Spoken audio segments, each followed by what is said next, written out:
Can you tell me something? Yeah. What? So I don't want to look like extremely unattractive, like whatever, make my belly look shitty. What way looks the best? Like, how should I fucking posture myself? Because I don't want to look shitty, like that shitty. Aaron, that's a good question. You came to the right place. Good way to start. So far, every podcast, my thighs from, which I'm not normally insecure about, but they're normally not seen from this. They're taking up a third of the frame. Yeah, that's hilarious. Woo! Normally, thick thighs are kind of in right now, but more from the top, sort of posing. I can't believe that I just said that when I knew I was being recorded. Oh my god. Welcome to National Prayer Breakfast. Howdy. You here with your host, Aaron Scarborough. Yep, keep talking. I got a spoonful of kratom. And helps the medicine go down. And me, Keith Gass. Mm-hmm. Published author on Patreon.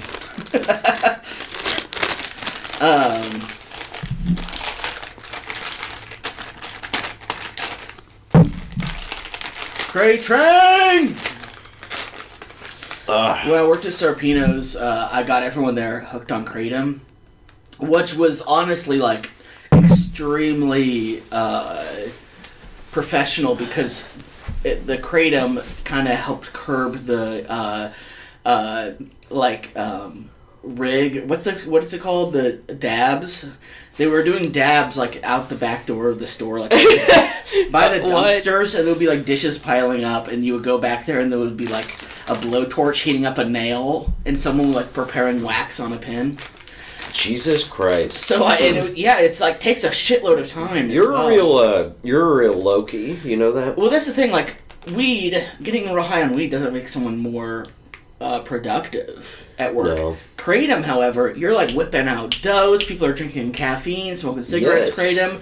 They're getting dishes done. I'm not even fucking kidding you. And everyone in the store got hooked on it. Yeah. And we would call it the Kratom Train. We're all jumping on the Kratom Train.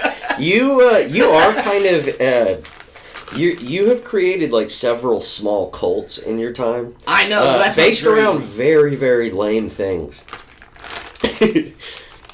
You're a purveyor of kratom. You're an evangelical kratom guy.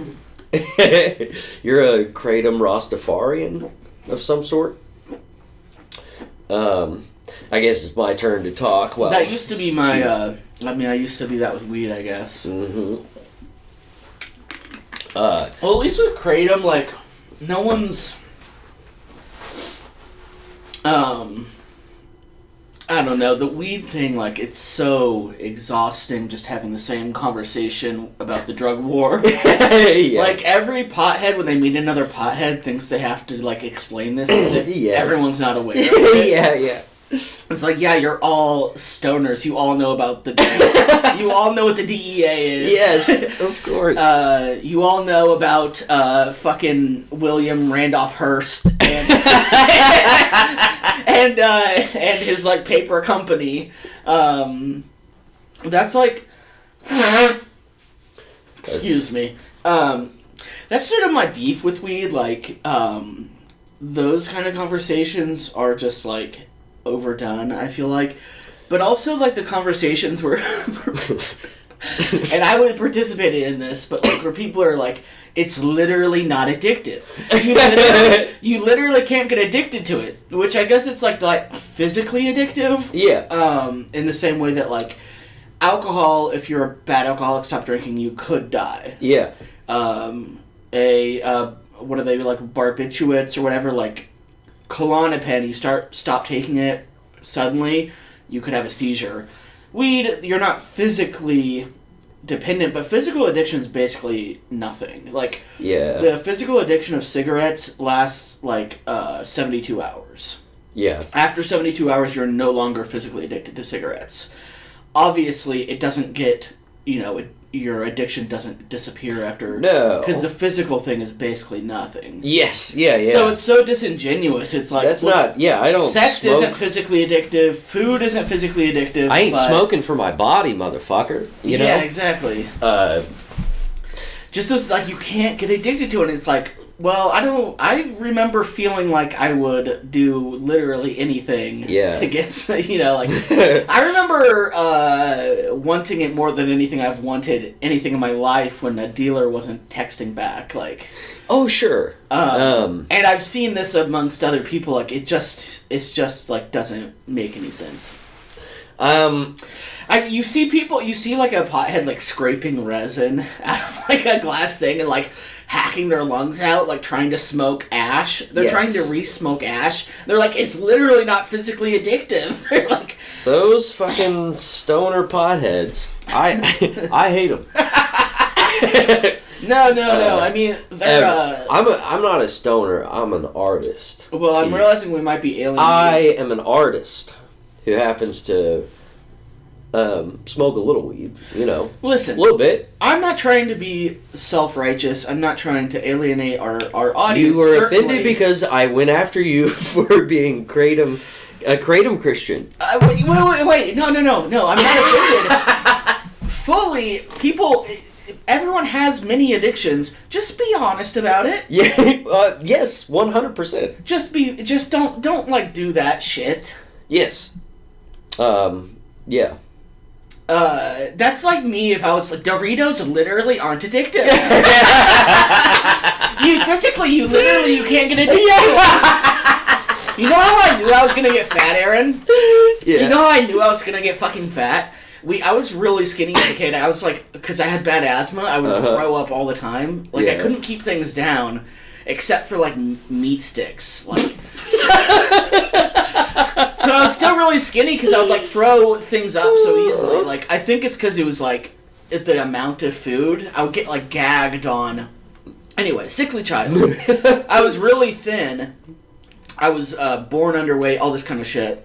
Fun fact, being born underweight actually correlates with higher obesity. So you want a big fat baby. Yeah, you want a big fat baby. Really? But anyway, we had an uncle that was like fat, so I guess it was on my mind this day. We were staying at my aunt and uncle's house, and I took a bag of Doritos and I locked myself in their van. And my brother and sister were like, "No, give us some." I was eating the Doritos, and I was like eating the Doritos, and I was like, "No, you'll get fat." Yeah. So that was like sort of the beginning, and but my brother and sister are thin, so I literally sacrificed myself and ate those Doritos to protect them. Well, Keith, thank you for sharing your story, your testimony.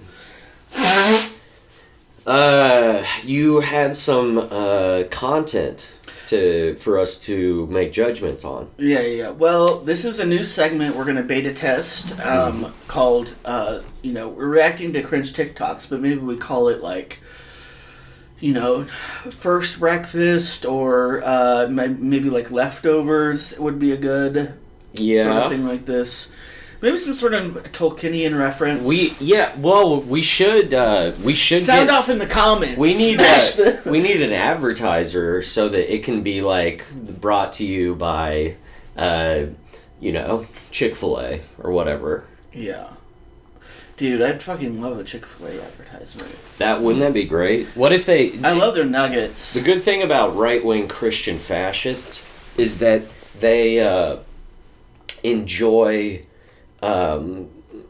They basically enjoy laughing at themselves. They have the ability to laugh at themselves. That's one of the main attributes of a fascist. That's what I hear. So maybe they would be down. Well, I was thinking maybe they'd be down. I could be their Candace Owens. Yeah? Yeah. We are planning so the goal with this is to build a following that is sycophantic and cult-like, and then we will do an ideological 180 and go from whatever we are Every view changes overnight. Every view changes overnight because it is monetizable. Yeah, so have fun being whatever you are, young man. Whatever. Because it's about to get real Christian up in this bitch. Well, the thing about Chick-fil-A is, like, basically every gay eats Chick-fil-A. Yeah. The gays that are not eating Chick-fil-A are the bisexual women with boyfriends. Sure. They're the ones that are protesting Chick-fil-A the most. Yeah. Gays and lesbians love Chick-fil-A. Yeah. You know. The irony's fun, right? It's a fun thing. That's why I buy my supplies at Hobby Lobby, not to support Hobby Lobby. But I think it's funny to buy their dirt cheap materials and create socialist propaganda out of it. Fuck them. That is funny. We need to get into this, but Hobby Lobby, their cash registers are right next to the door.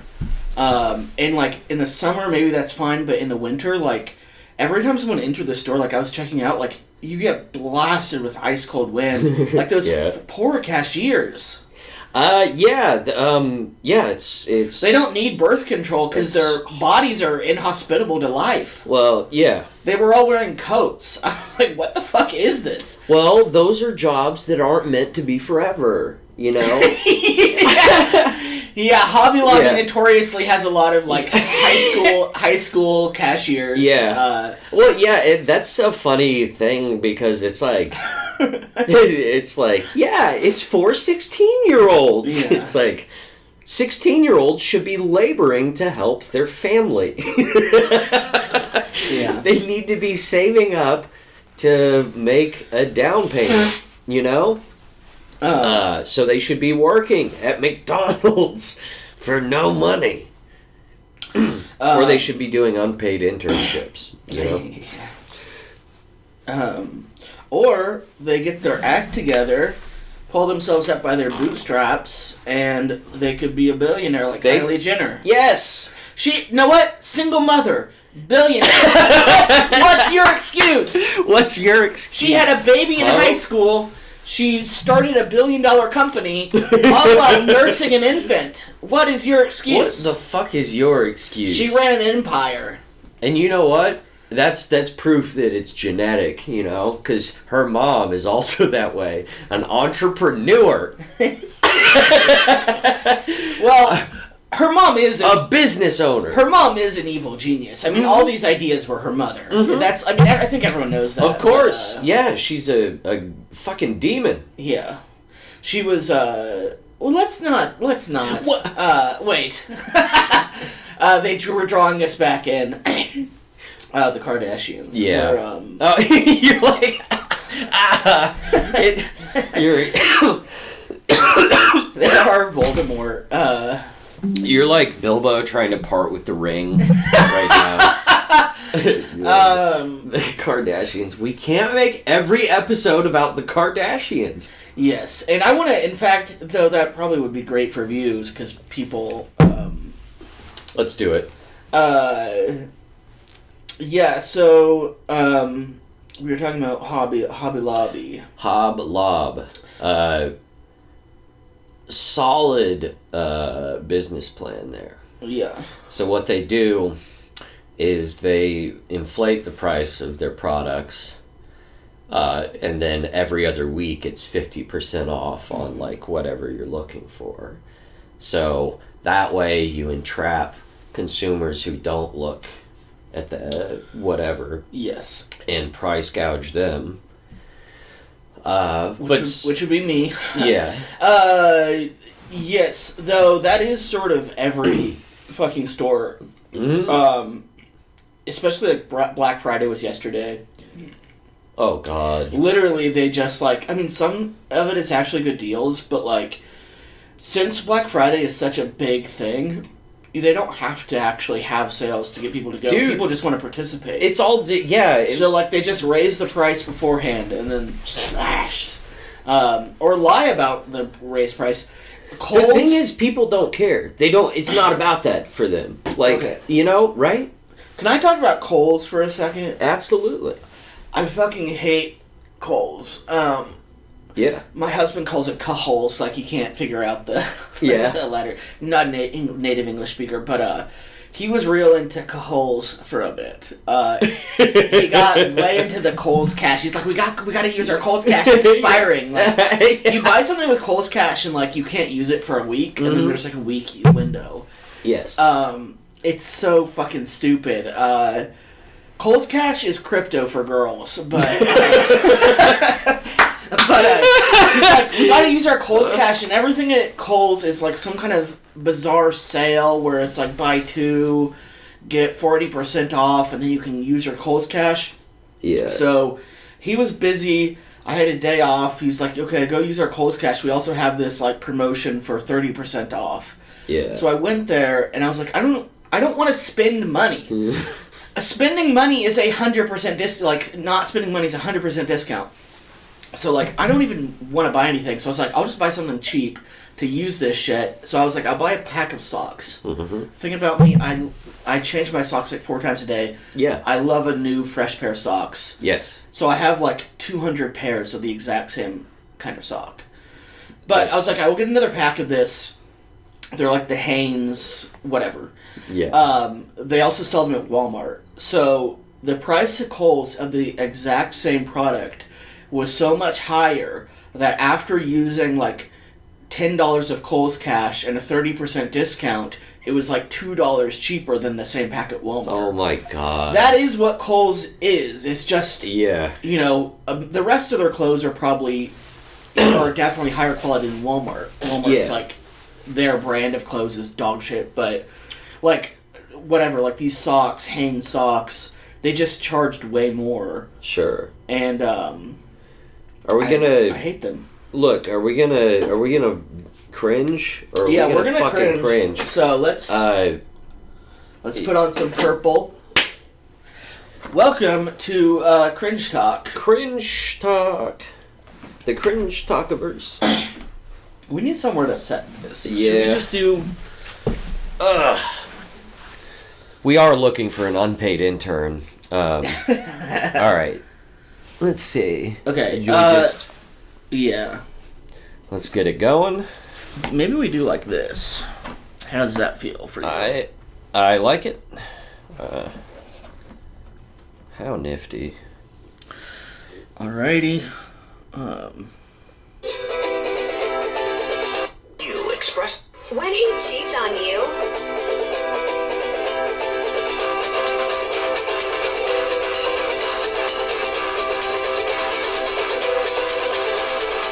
Jesus fucking Christ. Ugh.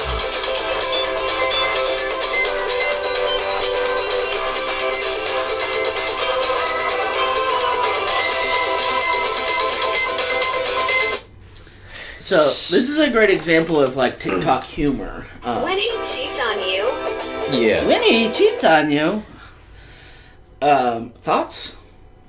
Pretty neat. Yeah, it is TikTok humor because it's just like it's something just stripped down to like the dumbest fucking human emotion. Yeah. The impulse to do something toxic and horrible that really makes people like question humanity. Like that is such an irrational, disgusting like way to get back at somebody. Yeah. And to find that funny, it's just like it's so dumb. Well, yeah, it's been done. Yes, here's the thing for me is, getting revenge when someone cheats on you. It's sort of, it's sympathetic, whatever. Yeah. But this joke is so overdone. This person, she wasn't cheated on. She's still with the husband, or... Right. Yeah, it's just made... She just saw someone else make the exact same joke, so she was like, I'm going to make that... This TikTok made me want to do gay conversion therapy to become straight, to get her to fall in love with me just so I could cheat on her. That was my first thought. Yes. Could I seduce this woman and then cheat on her with another woman? That would be an honorable quest. And then deconvert back. Yeah. You're like fucking James Bond. Deconvert back to gay is like like they talk about detransitioning. Yeah. I'm gonna go on Tucker like I'm deconverting back to gay. Yes. All right. Here's another palate cleanser. Express themselves every day on Disney Channel. It does help to talk about September 11th because, you get it out of you and you get to be heard. It was such a traumatic event that how could you forget? I think it does help to talk about it a lot because even though a year ago it seems like it happened yesterday. I think communication is very important. I was just about to say that. If you had heard me last year, that's all I would have been talking about. I talk about it a lot, and my friends, Tamir and I, we talk about it all the time because it's still on the news. I think it's very, very important for you to just express your feelings about it. Tell your loved ones you love them, but don't be afraid of that, It's a healing process. Yeah, it's definitely a healing process. Now, more than ever, it's important for people like you to express themselves. So what a video. Oh my god. Disney's PSA about 9/11. About 9/11. Maybe this was a 1-year anniversary or something like this. I remember seeing that, by the way, as a kid. I forgot about it. But it makes it, they're all like, I talk about 9/11 all the time. Yeah. Makes me think there was like a Fox News segment, like, why isn't Disney Channel talking about 9/11? Yeah, You yeah. know? Have we forgotten? We said never forget. Disney Channel, I turned it on. It was just kid shows. There was no 9/11 coverage. There was so much performative, it never really left. And this was around the time that, like, Iraq War was starting, right? Like Sure. September Previously, 20. people forget that previously, people have always been, fucking unnecessarily, patriotic, just, overdone, ridiculous, cartoonish. But let's not forget that public opinion had to be swayed at that time for the project in the Middle East to even take place. Yeah. And it had to be it had to be kept up, and in this propaganda video that presumably was the idea of some board member at Disney that is a CIA operative. Jesus Christ, they're remember to talk about 9/11 every day. Disney is a CIA operation. I mean, let's be real. Yeah. The whole Disney operation is it's all just princesses and kings and look how relatable and nice the elites are. Yes. Well, see how great monarchy is? Yes, Tony Stark is an arms dealer that isn't that bad. He's rich and he's really funny and nice. Yeah, and he fucks pretty ladies. All Disney is to humanize the rich, literally. Mm-hmm. And you watch these shows they're all the families are just wealthy as fuck. They basically don't have jobs. They just trust fund. Yeah. It's yeah. Well, Yeah, it's like Andy in Toy Story. He lives with his single mom or whatever, but they have a pretty nice house and they don't seem to be impoverished. But maybe Andy's dad is she's a single mom? Yeah. I didn't know that. Yeah. So I don't know. But the secret to their wealth might be that, or not their wealth necessarily, but her comfort or whatever might be that his dad is a fucking oligarch of some sort. Yeah. Yeah, his dad's Herschel Walker. Yeah. You're coming up with the most fucking insane titles for these episodes, by the way. That could be one, Herschel Walker, Andy from Toy Story's dad. Yeah, it's a horrific Hillary Duff had the blood of 1 million Iraqis on her hands. Mm-hmm. Tia and Tamara Mowry caused 9/11. Yeah. Tia and Tamara Mowry caused the war in Iraq. Holy shit. So we've got one more miscellaneous talk.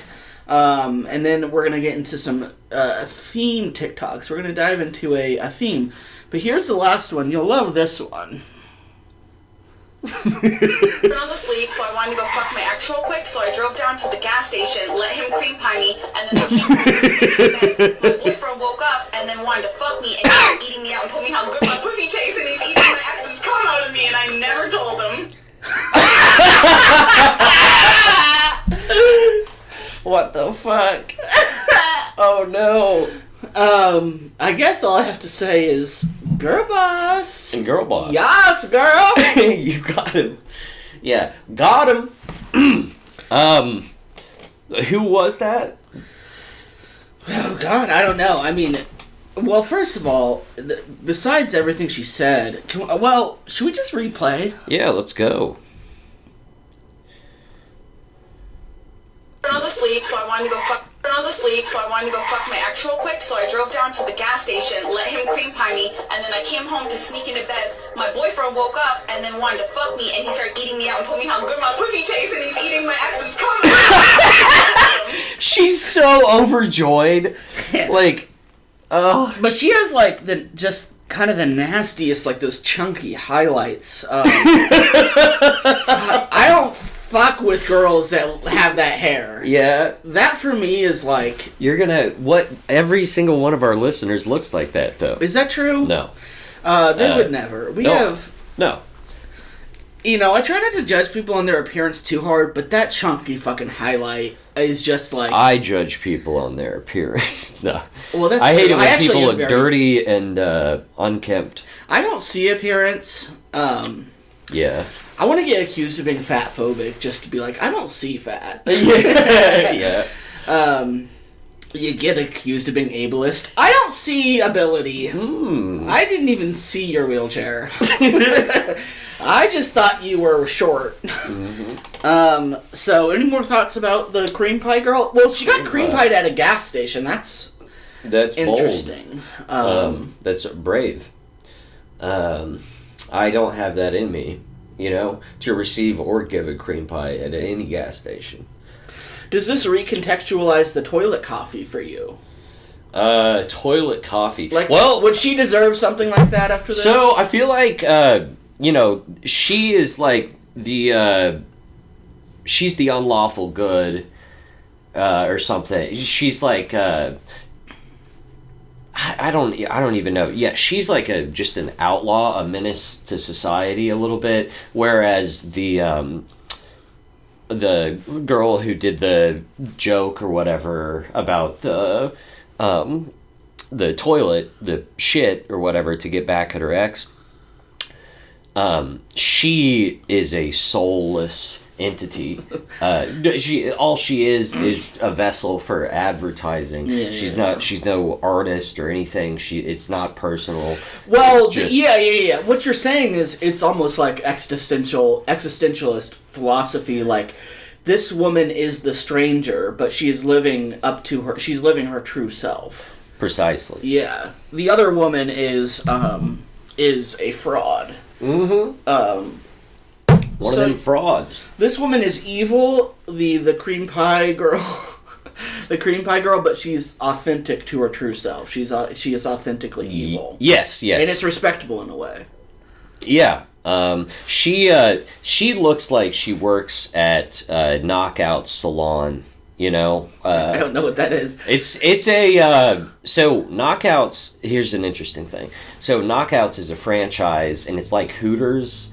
Except for hair. Okay. That's like their thing. But oddly enough, like the way it works is like they have these billboards that make it look like you're going to go in there and it's like a strip club or something. Is it for men getting haircuts? Yes, okay. Yes. It's a men's haircut salon.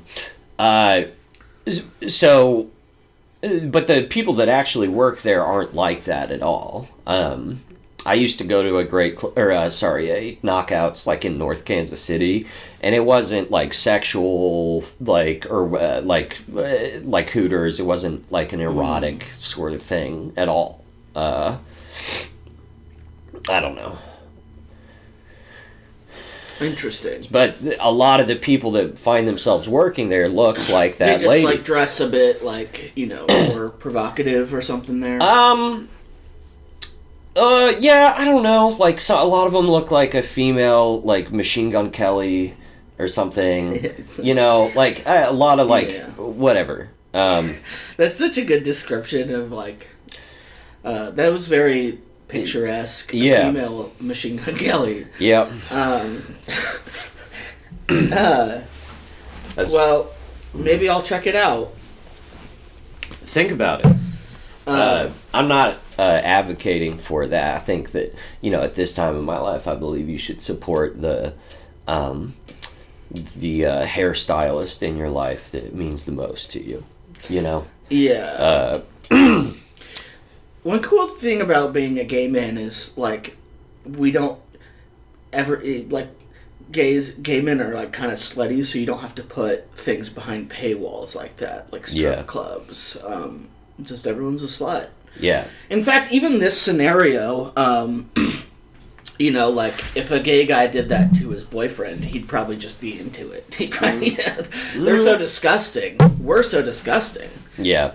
They would just be like, yeah, it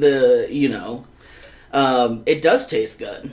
More, please. Tell me more about this gas station. Yeah. I'm kidding. Well, I want to get into another TikTok trend, or this is like a big thing, is the age gap couple TikTokers. Yes. Good shit. So it's a growing sort of thing. I think because of the internet, like, there's more cross-generational dating. Right. People are more comfortable being themselves. I think the internet has enabled, like, there's other people online that like to dress up as a wolf and run around a hotel. I don't feel so ashamed. Whatever. Yeah. People are open about being furries, things that they, wouldn't have been 15 years ago. So, there's probably a lot of people that were, like, into older women or into older guys that weren't, probably just, like, weren't honest about it or didn't even partake because it's not socially acceptable they're doing it now. Right. So, it's a thing. There's one couple in particular that's, They're very special. They're kind of... Oh, wait, I haven't seen this one. So this is Cheryl and Karan, I think his name is pronounced the Koran, like Quran. If you're listening to this, just Cheryl looks like Mama from Barbarian, or the bitch from The Shining that comes out of the tub. Something. Well, so they have a 37-year gap between them, I think. His age he's 24, she's 60, 61, something like this. I'm not doing the math, but that makes sense. 60, she's 60. She's like 60. I don't want to, like, dog on her appearance too much. That's not what this is about, but it does make me want to, be more diligent about sunscreen, I'll say that. Yeah. It makes me not want to smoke a cigarette ever again, not drink alcohol. Like, I get that. It's really sort of making me think about aging. I mean, you probably think that when you look at me. But hey, well, no, I wouldn't say... She's in a, we'll see what you look like when you reach 60. I look pretty old for 21. I mean, come on.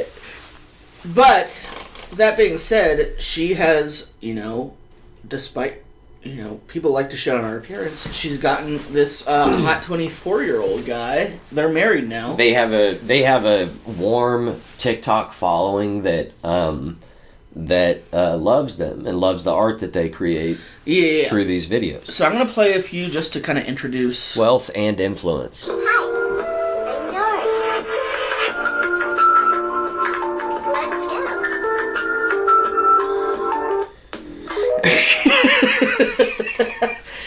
Hi. We'll just go through a couple of these. I'm cracking this thing back, I'm popping this thing. Oh no!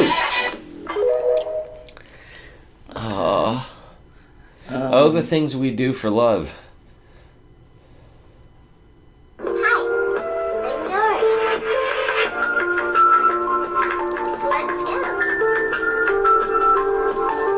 So she is a grandmother of 17, by the way.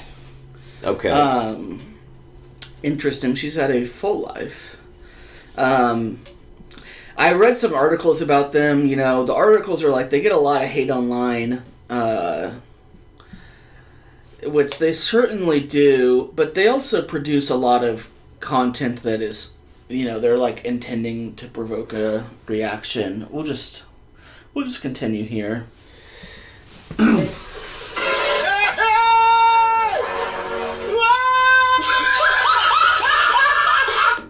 So beautiful. So beautiful. So these are an average of like 3 seconds long.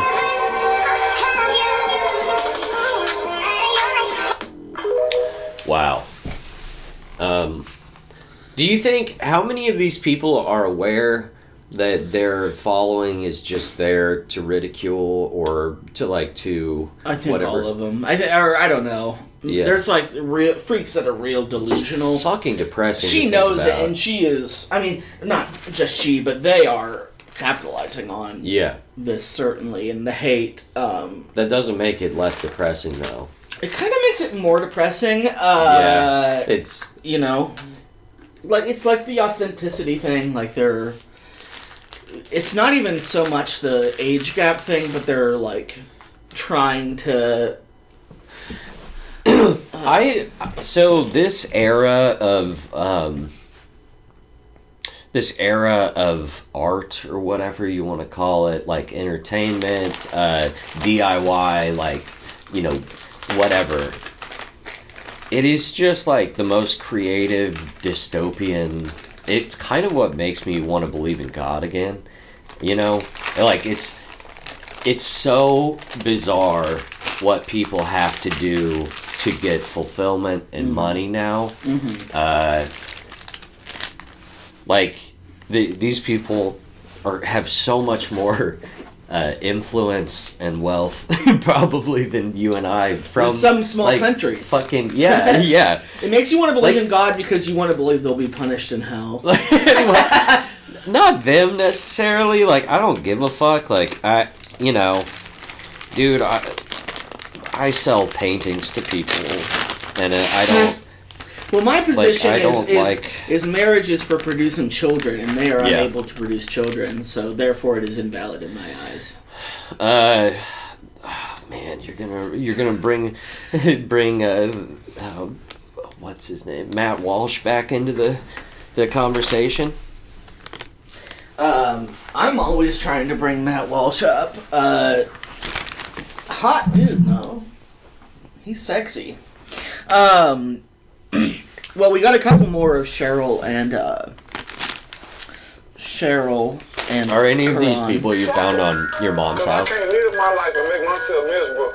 Oh wait, so here's them addressing the haters. Are these from your mom's house? Because I can't live my life and make myself miserable to make another motherfucker happy. Right. And forgive my French.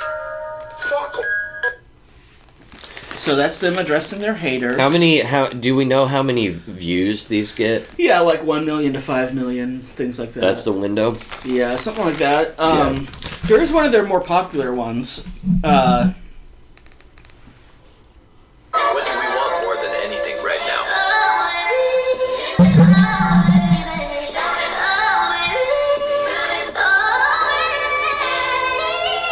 Oh my god. Her hair is the most disturbing yellow blonde. Well, they kind of have like a matching peroxide blonde. Well, he's kind of doing a Jared Leto's Joker look in this one. Okay. Like, doesn't that kind of... I mean, back to Machine Gun Kelly, but... So they want to have a baby, which they're, this implies that he's trying to get her pregnant, which I'm sure he is. Mm-hmm. But they were looking into a surrogate for a while. One thing I love about this is it says a baby 3 times. The babies get more black as it goes. Their attention to detail might be what actually makes this great. They're, besides the age gap, they're also interracial. This might be the more I watch these people, the more I get it. I'm kind of into them now. Yeah. I support this. They're not hurting anyone. They aren't hurting anyone. They are. They found a loophole in this economic hellscape. But I love that. So they're interracial. Like if though they're not going to use her eggs. Yeah. Because they're not there anymore. Well, But the baby got more black as it went. Like they could have had a different like shades of baby in any order. I don't know. There's something psychological. Maybe they didn't put that much thought into it. But knowing Cheryl and Karan, they put a lot of there's a lot of hidden meaning there. I like them. They're I prefer them to anyone that we've watched so far, probably. Yeah, like more from a moral standpoint. Mm-hmm. Sorry, I don't mean to go all woke moralist. What do you think of the age gap? Because, I mean, here's the thing, like, this is a sort of a gender's flop as well. They're a very unique couple. Yes. Huge age gap, 37 years. Interracial, which is more common these days, but certainly wasn't in her time. Yes, she is. Yes. And also the woman is the older one, and much older. I don't know, there's so many interesting angles to their relationship. Like, the woman being older, I've noticed the man is sort of seen as, like, a saint. Yeah. Like, people are like, he must be a really great guy. But really, it's not that he's not shallow. That's just his thing. Yeah. Like, he's not dating an older woman because he is blind to appearance. He just likes that appearance. Yeah. So it's sort of a weird take. But also, I've noticed, normally it's like, the older man taking advantage, or like the with men and women, like the older guy's older, it's like the gold digger, the girl that's like trying to get the older guy's money. In this, they're like, she kind of gets more hate, I've noticed. Well, it's probably from dudes, I would imagine, that she's getting hate. Or I've seen people like saying like she's using him so she doesn't have to work. Which, by the way, she's close to retirement age, but that's not the case. Like, she owns like a store or something. Like, there's not, people like almost sell her as a gold digger. It makes no fucking sense. Like, why would a 24-year-old have more money than a 60-year-old? Good question. So there's some kind of weird gender thing going on. I'm also curious about, and I don't know a lot about this topic, but I have caught a couple episodes of Oprah. Mm-hmm. Is black women tend not to be the biggest fans of interracial dating when it's like a black man dating a white woman. So I would be interested to see how they react to this. Sure, but I think that obviously the shocking thing about this isn't, as you said, it's not the interracial aspect of it. It's that she's so fucking old, and he's so like young and handsome. Yeah, but do you think that makes it like more? I guess it's just like, sometimes you see, and I don't know if you venture into the comment sections, but sometimes you still see in like interracial dating, like people like commenting on like black guys that are with like a Latino girl or a white girl, like you should date a. Usually it's other black men that like you should date a black girl. Yeah. So I wonder, if some of it's that reaction, like you should be dating an old ass black woman. Yeah.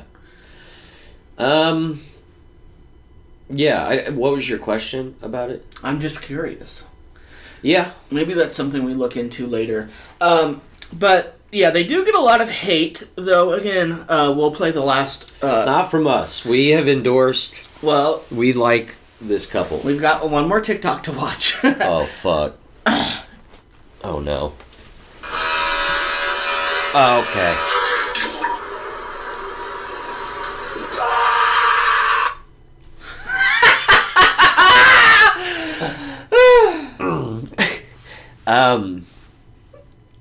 That is incredible. That is. I love them so much more now. Yeah, that's so funny. Should we describe what happened the audio listeners? We're going to show it for the audience. What about the audio listeners, though? Well, this might be a...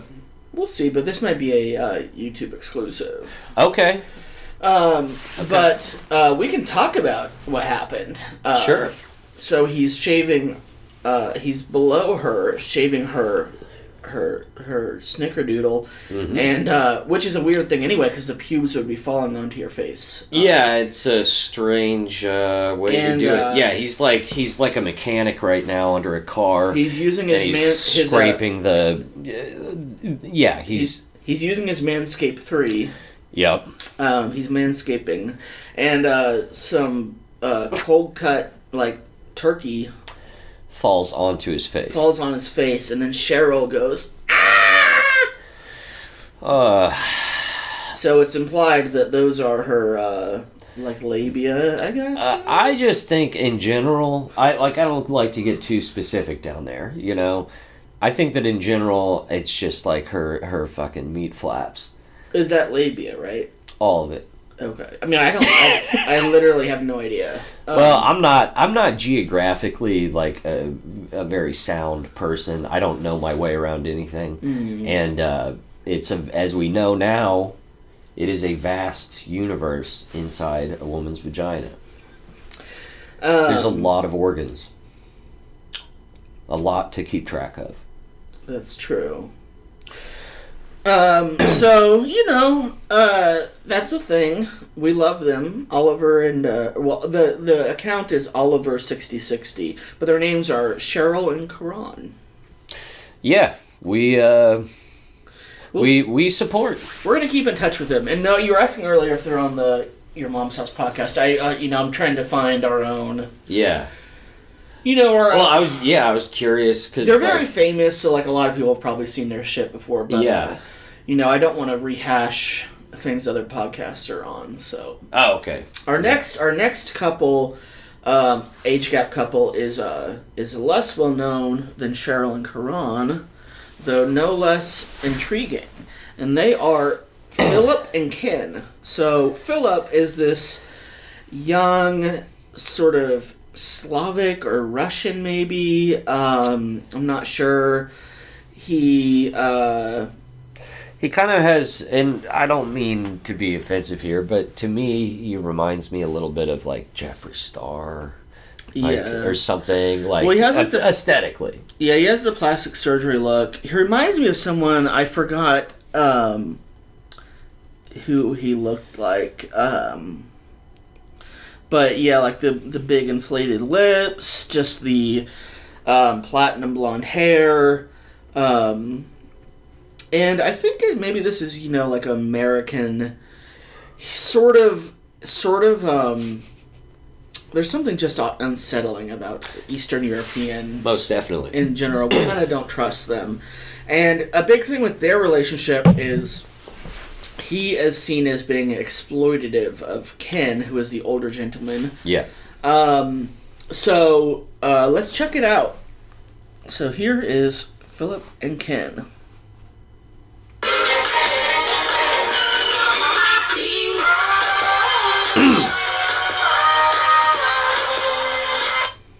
So I'm familiar with this couple because you've shared them with me a lot. They also, their work is pretty quick usually, right? Yeah. Not a lot of dialogue. So a lot of it is people have they get a lot of hate online as well, but theirs is sort of more focused on this is an older man that is being exploited. This older British gentleman that's being exploited by this, this evil Slavic twink. So a lot of their content is addressing these accusations. Sure. Hello, TikTok guys and girls. It's Ken here with my lovely, beautiful fiance, Philip. And isn't he just so beautiful? And here we are. I just want to know that I'm just so happy to have him in my life. Because love is Love is... So, that's a big one of their catchphrases. They're in on the joke, right? Well, that's the thing. People tend to think that Ken is not, and we'll explore them more in future episodes. The lore of Ken and Philip. But so here's their engagement. Yeah. He proposed. My life. It may not be a long life, well, not for me anyway, but it comes with my love.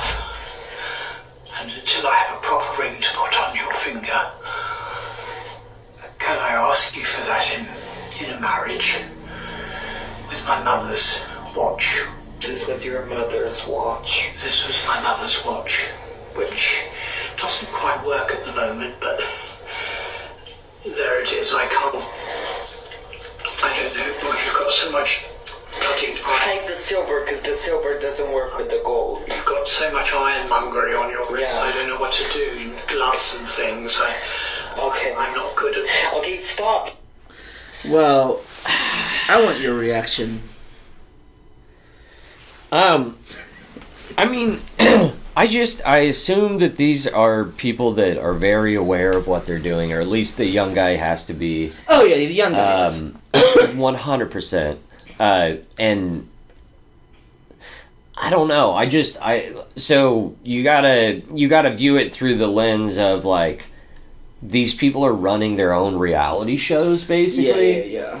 Yes. It's scripted. It's like it's thought out or whatever. But I don't know if most of the internet knows that when they watch something like that. Yes. People are very, very gullible. Though clearly, the thing about this different about this relationship is Philip is the account holder. Yeah. And Cheryl and Karan each had their own account.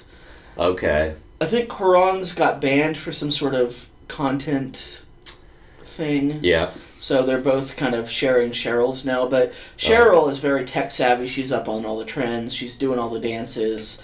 So theirs is a bit more.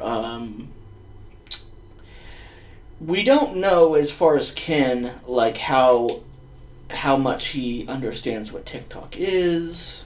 Yeah.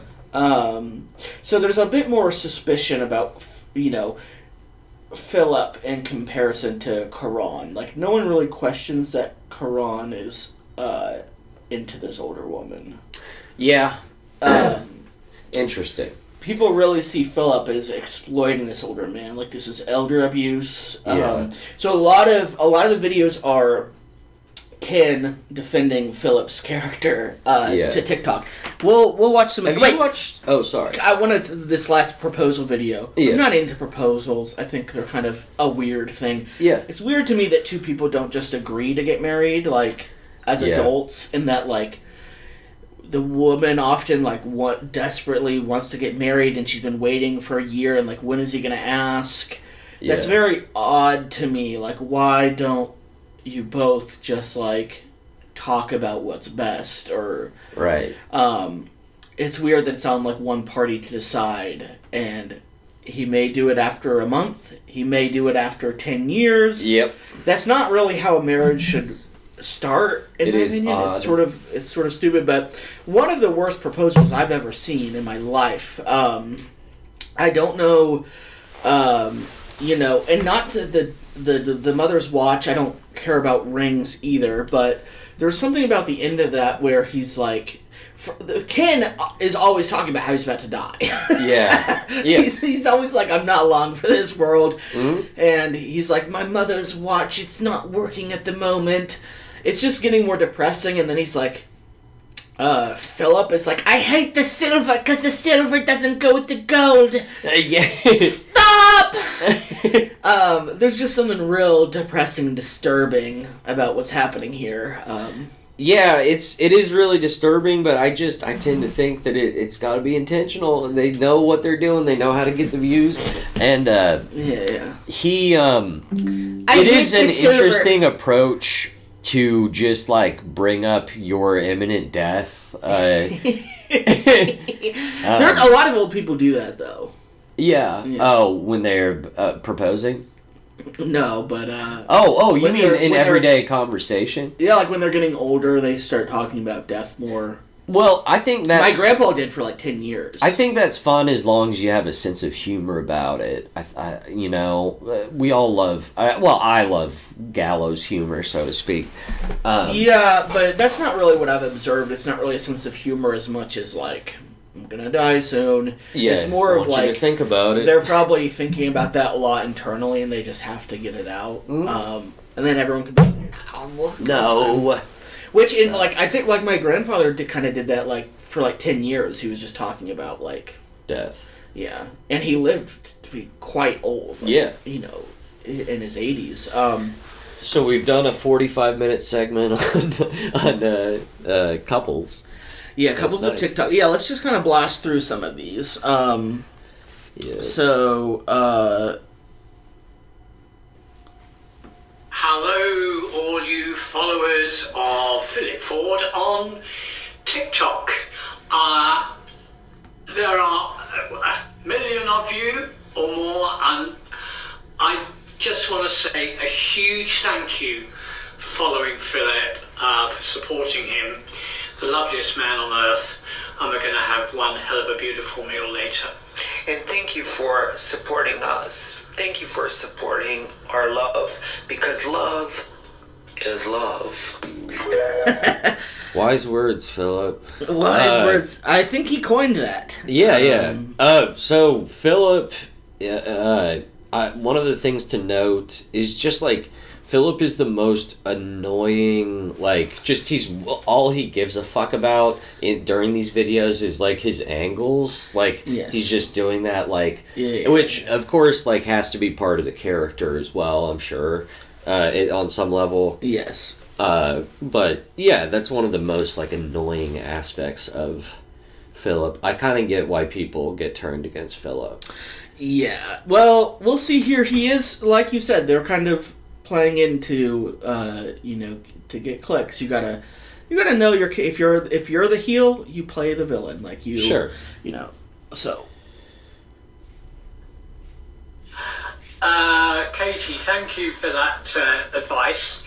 I don't know what sort of help I might need, but if I do, believe you me, I won't just blink twice. I'll probably blink a couple dozen times, my darling. Thank you.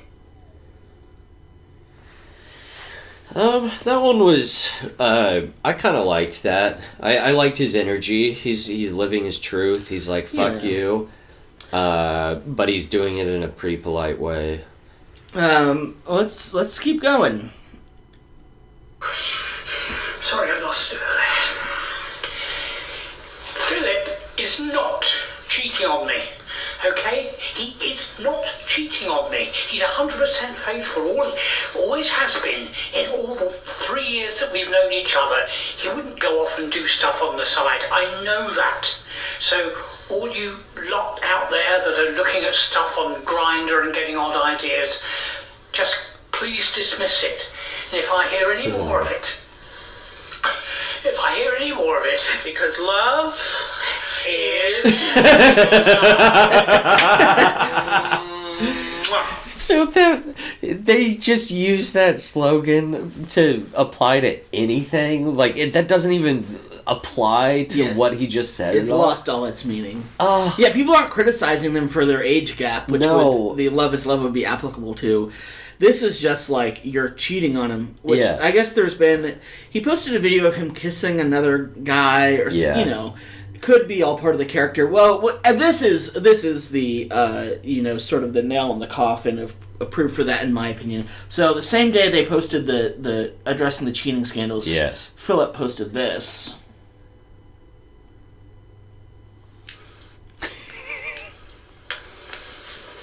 Good night, kid.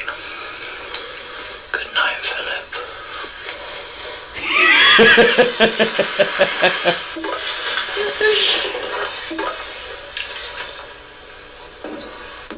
And those were Grindr sounds, like Grindr. Oh, okay, yeah. So he's a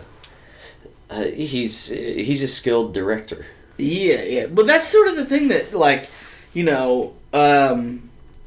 where the coffee toilet girl was sort of just making a like trite, just overdone, lame joke. Right. These people are sort of, you know, it's, I guess you could say dishonest, but they're writing interesting storylines. Oh yeah, they're for creating sure. like interesting characters. Yeah. I mean, this is like television essentially, you know. It's like, yeah, I mean, it's all people have left as far as like their attention spans will allow for. Yeah. Is like this.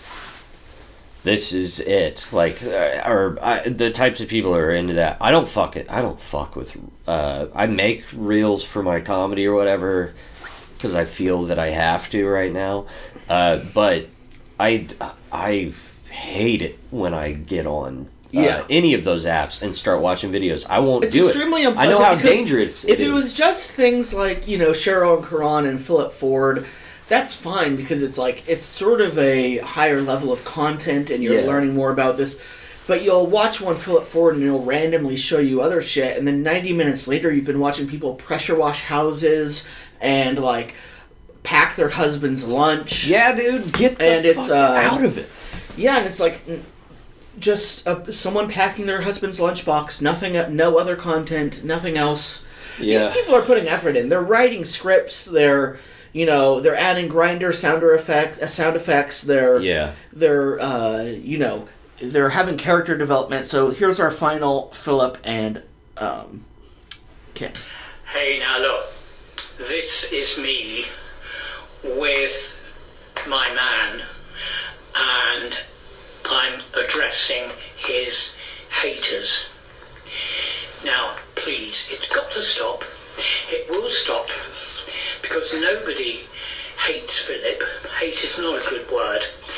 Hate is reserved for non-entities, but Philip is a lovely man, and the hate will stop as of now. Because love is what?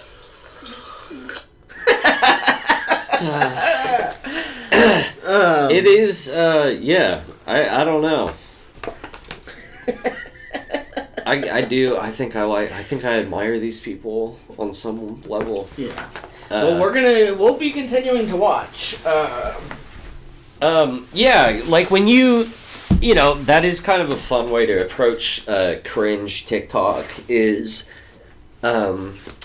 to appreciate like the cleverness of it. Yes, yeah. I have never really considered it like that. There's a lot of inauthentic shit on TikTok that's just horrible, and this is sort of more like storytelling for me, and I appreciate it. There's a lot of inauthentic crap on TikTok that is just it's just off-putting to me. Like the biggest TikToker, do you know who the biggest, most followed account on there? No. It's that kid, like that black kid that reacts to like dumb life hacks. So someone will have like some kind of dumb gadget to like open a package or something like this, and he's just like, and then he'll react where he like just uses like a knife or something or a box cutter and like opens it, and then he goes. And so it's like, I mean, on his end, like, Give whatever. me 1 second. I'm sorry. I gotta shoot a text real quick. Yeah. Well, I'll just keep talking. So, on that, I wish I knew the character, the TikToker's name, but on his end, like, he's just reacting to these stupid life hacks that everyone hates, and are unnecessarily convoluted or solving a non-problem. But because he's the most followed account on TikTok, people have purposely started making dumb fake life hacks because they want him to react to it because he has such a huge following. So now he's reacting to things that aren't like authentically stupid, useless life hacks or useless products. He's reacting to these like constructs that were made just for him to react to. And it's just like it's ruined it. I mean, he's still the most followed account, but it's completely ruined what he was doing. That's sad. It is sad. And I think on his end, like, he needs shit to react to, so he probably knows a lot of it is you know, made just for him. Dude. But he needs content to pump out. Dude, I've been watching... I don't know. I've been really making an effort to, like, stop being lame with my time. Like, don't fucking get on YouTube Shorts or whatever. Yeah. Don't fucking do that shit. If you're gonna, like, do something and listen to something or, like, try to learn something, watch a fucking video or, like, a long-form video about it, or read a fucking book. Just read. I go through phases of not reading, and then as soon as I start reading again, I'm like, oh, this makes my comedy better. Mm-hmm. This makes everything better. It's like, it's so much better for my brain than what I normally do. Yes. I don't fuck with Reels. I don't fuck with TikTok. Here's what I do, because I do love watching cringe things. Yeah. Though I'm starting to develop an immunity to it a bit. Is I just follow cringe accounts. You know, they're usually named like Cringe Moist. Yeah. You know, My Moist Memes. They all have that moon face emoji as the profile photo. Mm-hmm. They just curate some like cringe bullshit for you, and then, you know, if one of them piques your interest, you just go look up their account on TikTok. Yeah. And, you know, you just cringe at that a bit and then you get off. And you don't sit there and like rife through reels of, you know, women packing their husband's lunch and like talking about like, no, he doesn't like carrots, so I'm doing celery, and just wasting your time. That's not what the internet should be used for, in my opinion. I think that you're probably right in that sense. So, we've got some popcorn here. Yeah. Actually, you want to put that in the middle? I suppose that is fair. I'm gonna do another kratom bump. I was telling Aaron, this popcorn is so good. You add a little bit of MSG, and people does it make it more filling, you think? No, it just has a... Well, I'll get into that. It tastes good. Yeah. So it makes it taste great. People are probably like hearing this and like, no, MSG bad. So the origin of the demonization of MSG is, this is in like the 80s or 90s, a guy went and ate at a Chinese restaurant. Mm-hmm. He ate a bunch of it, and then he felt kind of sick after.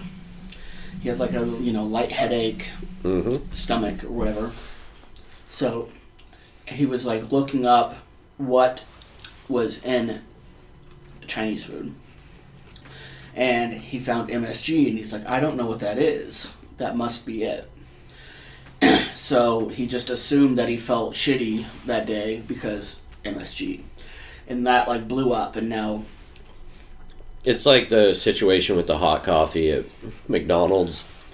Yeah. So, it's true, like, if you eat Americanized Chinese food, and you eat a lot, which it's typically a food you overeat because it's so good, you're going to feel shitty. You can take that. You don't like kiwi? No, I do. I already had my share. If you eat you eat a shitload of Chinese food, Americanized Chinese food, it's loaded with salt and sugar. Yeah. It's amazing. So, of course, it makes you feel bad. And it's often fried. Like, General Tso chicken is fried meat covered in sugar and salt. Mm-hmm. Of course you feel like shit after eating it. So, he, unfairly maligned MSG, and, like, it's never gone away since. So, the chemical monosodium glutamate, it's actually good to use in cooking because you can reduce the sodium in the dish, but get, like, the same amount of, like, flavor. If you sort of do like a 50-50, it's much lower sodium than salt. And glutamates are a chemical compound that really packs a like umami punch in food. So there's ways, if you are still bigoted against MSG, you can add glutamate naturally to your food. Parmesan cheese has tons of glutamate. Yeah. So you can like grate Parmesan cheese finely, put it in the stew. Sun-dried tomatoes, I believe, have a lot of glutamate. Ooh, fuck yeah. Mushrooms. So have you ever used mushroom powder? So you can order it online like Amazon, but you can also like go to the store, buy like a big bag of shiitake mushrooms is what I usually do. Mm-hmm. Use a coffee grinder, turn the shiitake mushrooms into powder. And then you can just add like a big scoop of that to like a soup, whatever. It will thicken it because it like rehydrates. Mm-hmm. But it's so like finely ground up, you don't really taste mushroom. The mushroom tastes good anyway, shiitake mushrooms. But it just sort of adds like a depth and savoriness to any dish using mushroom powder. You can I've used it in Alfredo sauce, like a mushroom Alfredo. Oh fuck, that sounds amazing. You add some truffle salt for a little bit of truffle flavor, and then you add some mushroom, like you rehydrate the mushroom powder, add it in, maybe rehydrate it with like some milk or something, add it into the Alfredo sauce. Fuck, it's that so sounds fucking good. I want to learn how to cook eventually. Like I would like for you to be the one to teach me as well. Yeah. A lot of it is just like I learned a lot by trial and error, and then I started watching tons of YouTube like recipe videos like Laura Vitale, Food Wishes. It's another thing on TikToks we could get into is like the TikTok cooking videos. There's no intention of you making that dish. Often they don't even provide a recipe list. It's way too fast to impart any information. They're just like ketchup, mustard, fry. It's such like quick clips that you miss all the nuance of, a lot of getting better at cooking, in my opinion, is learning to taste your food, and like taste for what's missing. Mm-hmm. So, one way to make food taste better, and this is what most restaurants do, is just add a shitload of fat and salt and sugar. Of course. Which works because restaurants' food tastes amazing, but it also makes it unhealthy, and it's sort of an artful way of making food taste better. So like ways around that is I can taste the food and figure out, you don't actually want it salty or it's salty enough, but maybe you want it doesn't have any fresh notes of like fresh parsley finished over it. It doesn't have one thing that like really changed the game for me is acidity in the food. Yeah. So you dig it? Yeah. I mean, it's adding acid to your food actually kind of makes it taste less salty. But it adds like another dimension that just makes food. I mean, it just levels it up. It's like like the main components of cooking are like salt, acid, fat, and heat. Mm-hmm. And acid, I feel like, is the one that's people don't think of. You wouldn't think of it as being as important as heat or fat. No. But it is. So cooking with wine is a really great way to do that. Obviously, any like I'm good.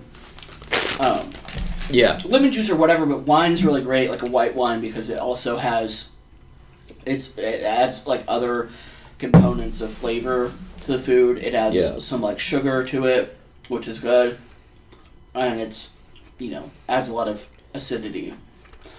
Also, the alcohol helps draw out the flavonoids of other components. So that sounds cook amazing. with wine, people. Yeah, for sure. I guess we could incorporate a cooking portion every episode if people like it.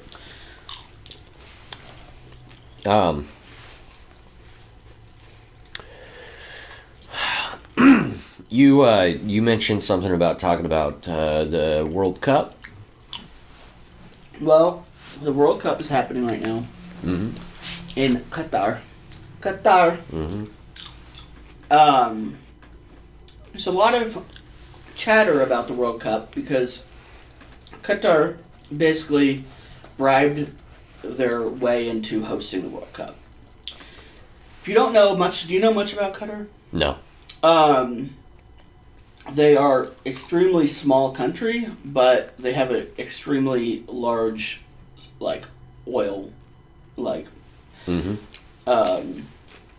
they own, like, a big part of, like, the Gulf that is filled with, like, you know, oil, like, offshore Is their oil industry nationalized, or is it... something like that, yes. So, Okay. their entire population is extremely rich. Yeah, so it's like a Dubai sort of situation. Exactly. And Qatar, they're a small country, so their workforce is like 95, or like their country is, the population of their country is 95% non-citizen migrant worker. So, Right. A lot of South Asian, South American. And these also are authoritarian places. So even if you're not like an immigrant from South Asia or something, like if you go to Saudi Arabia to work there, like they take your visa when you enter the country. So you can't leave the country and like enter another country without your visa. That's why that reminds me of the brave CIA operatives from the film Argo. I haven't seen it. Really? You haven't watched that? I've heard it's good, but I don't really. It's not. Well, I didn't like it. I don't fuck with Ben Affleck too much, but. No, I didn't like it. Okay. I thought it was ridiculous. It's like it's very one-sided, and of course, I'm inclined to not like anything about a CIA agent who's a hero. Yeah. During like a fucking Cold Warrior, and that's what that movie is. So a lot of the criticism of Qatar is Qatar. Americans would call it Qatar, but whatever. I guess like this huge stadium was built by all migrant workers. I mean, they're the only people that work in their country. It's almost like Sparta. Yeah. Like ancient Sparta, Greece, like was like their entire It was a workforce slave was slaves. They were all warriors. So you were either a slave or you were a Spartan. Horrible place, despite what 300 would tell you. Horrible culture. But I guess like 6,500 migrant workers have died in Qatar since they started building this stadium. Not from that specifically, but just in general. Like, Yeah. it's I don't know. I mean, a lot of it's valid. I saw people pointing out the other option to host this World Cup was America. I don't know if you know this. A lot of our workforce is also migrant workers. In fact, basically all of our fruits are picked by them. Right. And all vegetables. And we treat them horribly. Side note, did you know that, like, there was a lot of, like, slavery going on, like, pretty recently, like, in Georgia, of migrant workers? There was, like, these, like, rich farmers that had a bunch of illegal immigrants or whatever. They weren't being paid. Whatever Demi Lovato wants us to call them, migrant workers. They weren't getting paid, and they're being told they weren't allowed to leave. So this was under Trump. The federal government found out about that. They had slaves. They deported the slaves. That was the reaction. Right. So I think it's kind of being addressed under Biden. Like, he's like, they're getting prosecuted now, the slave owners. Boy, that is a tough one to explain off in the prison. Yeah. Not that they will ever see it, but... Well, hopefully they do. I mean... I don't hold my breath. I'm eating kiwis. Another fun food fact, one of the only real superfoods. You hear the term superfood thrown around a lot? Yes. Most of it's bullshit. Kiwis are actually a real superfood. Huge amount of vitamins compared to any other fruit or vegetable. Yeah. And minerals. They also, what really makes them superfood is they have an enzyme that, it's like it breaks down like, I think like proteins or whatever. It helps your digestion. It helps your digestion like really well. So much so that like it improves your like absorption of nutrients or whatever. That's incredible. a lot of digestion has to do with, like, is related to, like, overeating and this sort of thing, like, having a bad gut. So, kiwi's amazing for you, and that enzyme is also, you can use as in, like, a marinade to help, like, tenderize meat. So, beef bulgogi, which is a Korean dish, they use the Asian pear, which has this, like, a similar enzyme. You can use kiwis if you're making bulgogi in place of that. Well, I'll be goddamned. I'll be goddamn. Keith, what have you been listening to lately, music-wise? Well, Lana Del Rey. So, well, you checked out her new album, or not her new album. Her, her best one, in your opinion. In my opinion, Norman fucking Rockwell. Norman fucking Rockwell. It is good. But, I mean, Keith and I, like, there's always been a barrier, because Keith is into pop music, and I'm into metal and stuff like that. And when we were in college, I was into the most, like, stereotypical, annoying, indie, hipster college rock bullshit that you could possibly imagine. One thing about you is you Arcade Fire. One thing about you that is, well, there's some interesting things about your music taste. Aaron tends to, and no offense, which all of us think that we have the best taste in music usually. Aaron hasn't realized that everyone else sort of has that feeling as well.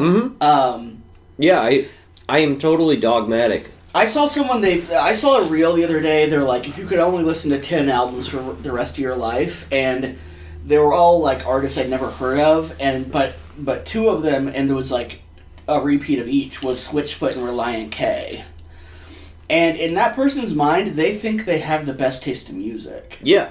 And whatever you listen to, they would be like, you listen to fucking Lana Del Rey? You fucking idiot. When there's Switchfoot out there? When there's Switchfoot? When there's Reliant K? So when there's As I Lay Dying out there? That's the thing about... but anyway, a lot of people are like this, you know, like judgmental of other people's music taste. But one thing that is good about you is you're kind of a chameleon. Your music taste will shift over the years. All the time. You tend to appreciate many different types. Yeah, I burn myself out on everything eventually because I go too hard into whatever genre I get into. And it's taken many forms, like, and they've all had varying degrees of a toxic effect on how I treat others. Like a couple of years ago, during the year of 2020, out of fucking nowhere, I had this, like, weird Elton John phase. I remember. Where all I wanted to hear was Elton John, because I discovered, like, the albums. I discovered, you know, I had heard all the singles from it, of course, but and I'm sure he is a talented musician, right? Like, yes, great piano player. He's a brilliant composer, and the guy who wrote his lyrics, Bernie Taupin, was phenomenal as well. And he was a musical, like, prodigy kind of guy. Like, he was brilliant, and he made the best, like, pop, you know, country music at times. He was obsessed with country music. Yeah, what is Elton John's genre? I mean, rock and roll. I guess he's old enough that it still classifies as, like, when rock was just, like, kind of figuring itself out. And he was, like, to me, he represents more of a commercial thing. Like, he's more commercial than David Bowie. But he was one of those pop stars like Lana Del Rey in that sense, where he had the fucking talent and, you know, he found a way to have it best in both worlds. It's great fucking music artistically, and I would imagine it'd be very satisfying to write. But it also had major mass appeal. Yeah. Well, David Bowie's a good comparison to Elton John because they're sort of comparable to each other in a way that, like, a Lady Gaga and a Lana Del Rey are. Those artists are all sort of playing characters. Some more overtly than others. Like David Bowie is very I'll throw Prince in there in the same conversation. Yeah. David Bowie, like, very much, like, he was like, yes, I'd play characters, you know, for different eras or whatever. Right. But, you know, like, Lady Gaga, Lana Del Rey, they're not... they have a fake name, and they also have a persona that they're putting on to play into this character, you know? Right. I don't think, like... I think David Bowie, in hindsight, I think that his music is, like, I have more of appreciation for David Bowie than I do Lana Del Rey, as of right now. Yeah. But, I do think, like, if you were to compare the two, if you have Lana Del Rey and Lady Gaga... Like, Lana Del Rey would be the Bowie, of course, right? She's more of the singer-songwriter side of... I mean, Lady Gaga's she's made, more like, the concept albums and shit. Yeah. Well, I guess Gaga has as well. They're doing different things. Like, Gaga, she does write her music, but Gaga, she shines in her performance. I mean... Yeah. And that's one thing, her last album came out during the pandemic. It was sort of a bummer because, like, Gaga fucking live is just crazy. Like, her at those award shows, she just steals the show. Like, there's no... You can't fuck with her there. She is God in the minds of her fans, for sure. Yeah. Yeah, and she puts, like, the biggest productions. Mm-hmm. And that's the thing now with, like, there's a real gender gap in live performance, in my opinion. Like... Women, because, and it's really, it's sort of a negative in a way that, like, they're expected to all be able to do everything in a live show. Yeah. I think it's sort of like maybe started with Madonna, and who was around in an era when Michael Jackson was just, like, this crazy performer. Yeah. So, like, Madonna was, like, a singer, but she also did these crazy dances, these huge sets. And now, like, it's sort of the standard for pop girls to, like, sing live, play an instrument, dance, and have, like, a huge, like, stage. And we don't really have that for male performers now. There's some that, like, The Weeknd, like, he's a, you know, great live performer. But if you watch these award shows, like, the female artists will be, like, dancing, running around the stage. They'll play a piano for a section, and they're, like, if they're not singing live, they'll get shit on. And then just Shawn Mendes is just standing still at a mic, just, like, playing a guitar, maybe. Yeah. And it's just, like, what the fuck? The difference between them is just so... It's insane. Mm-hmm. Yeah. Who are some other, like modern pop stars that you think are in the canon? Like Lana Del Rey, like, I like her a lot more than Lady Gaga, but she doesn't have near the following still, probably, as Lady Gaga. Yeah. And she's huge, of course. Well, Lana's not, like, a giant performer like that, you know? Yeah. She's not over the top, so it's sort of like, her music videos aren't as creative or grand as Lady Gaga, so hers is more of just the lyrics, you know? Yeah. Like, she's not a grand vocalist like Adele or something like this. Mm-hmm. So Lana's influence has been very under the surface. She got shit on a lot in her first album, like, you know, she was sort of putting on a voice like that artificially low, like, video. Yeah. It's all the themes of the music were very, like, pastiche and just, like, people, like, shit on it like crazy, but it completely changed the landscape of pop. Like, every artist... If you go back and listen to it now, it's so... that Born to Die, it's fucking incredible. It's so good, and, like, reviewers were giving that, like, moderate ratings then, like, 5s and stuff out of 10. But now, like, they'll rank her albums, and albums that got reviewed and got a 9 and, you know, 9.5 or something will be rated 3rd, and, like, the Born to Die is, like, 2nd or 1st or whatever. Yeah. And that's because she's had such a huge influence on pop. At that time when she came out, like, it was all about, you know, like, the Katy Perry doing, like, the California girls. Yeah. So it was like fun, celebratory, partying. You know, you had like the party rock anthem, like all that shit happening at the time. And then Lana came in and it was just like this sad, brooding, confessional pop. And since then you've seen Lorde, you've seen Billie Eilish, you've seen other pop stars move into this more moody, you know, like Taylor Swift's like folk albums are just a direct Lana. I mean, she's open about that. Like, basically, it was her writing Lana Del Rey songs. Even like a Gaga's like Joanne album. She's kind of like the in her scene. She's the Frank Ocean, probably.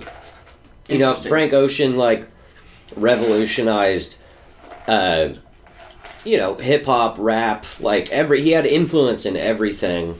He was, and not just for like being the first openly gay or one of the first openly gay, you know, R&B singers.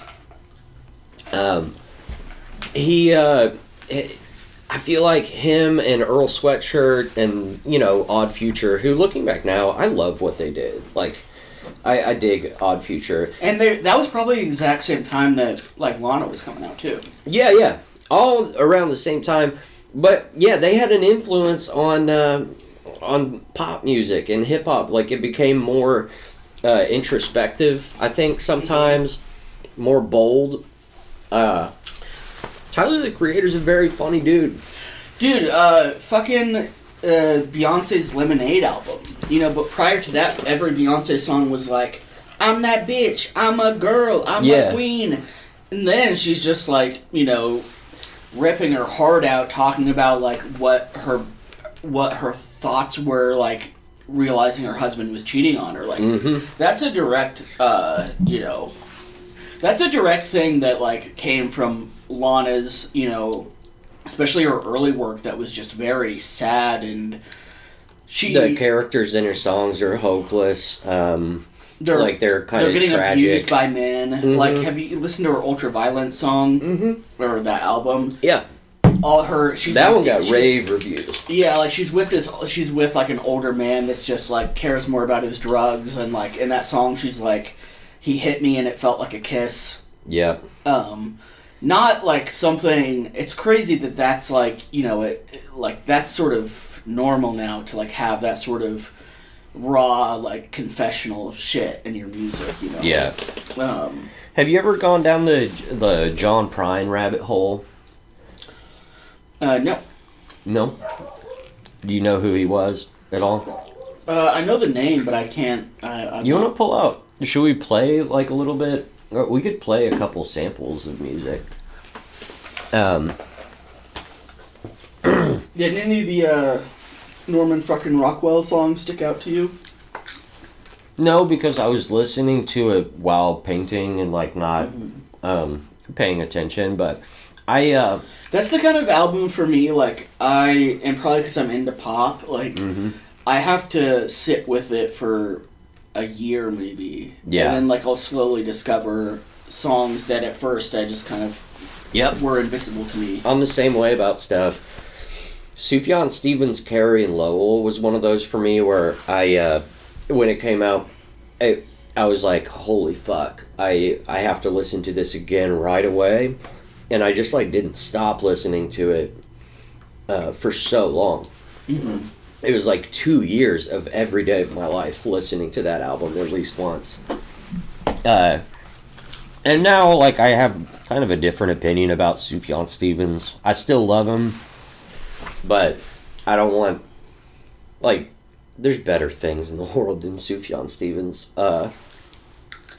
He used to be my favorite artist. But that was before I realized, you know what was the biggest influential phase for me that kind of led me to where I'm at today, where I like prog, like progressive rock, psychedelic rock, metal, that type of shit, all like Pink Floyd, dude. Pink Floyd, I had a late in life Pink Floyd phase where I really got into them I learned the band members' names, and I read about the lore of Pink Floyd and shit like that. And it's a vast universe. They're perfectionists. They were so fucking good at making these concept albums that are spacey and long and drawn out. But people, it's so well done that people were okay with it. They would listen to, long, slow, sludgy guitar solos and stuff for Pink Floyd. And I feel like Pink Floyd created their own genre, and that's where like metal kind of, they had a huge influence on metal. That kind of music's making a return as well, like... Oh, yeah. Because of streaming, which is cool. Psychedelic rock is amazing. Well, I also just mean, like, the longer songs. I fucking hate a short song so much. This is the other trend. Like, songs are getting both longer and, like, just big, long, like, meandering guitar solos, which is cool. That Lana album has, the Venice Bitch song is like that.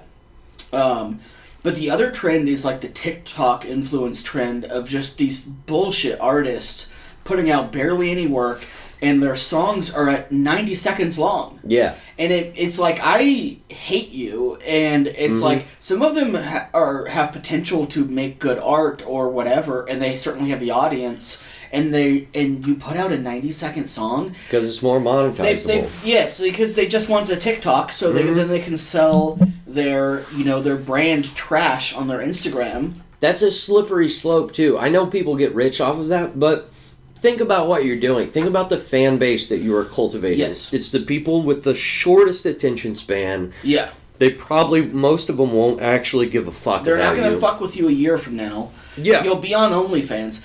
And this has happened with some artists we can get into, but like, you see it with, like, I don't know, I'm not like that passionate about music, like, and I'm not musically that talented or whatever. Like, I played instruments growing up, but like, not going to be my thing.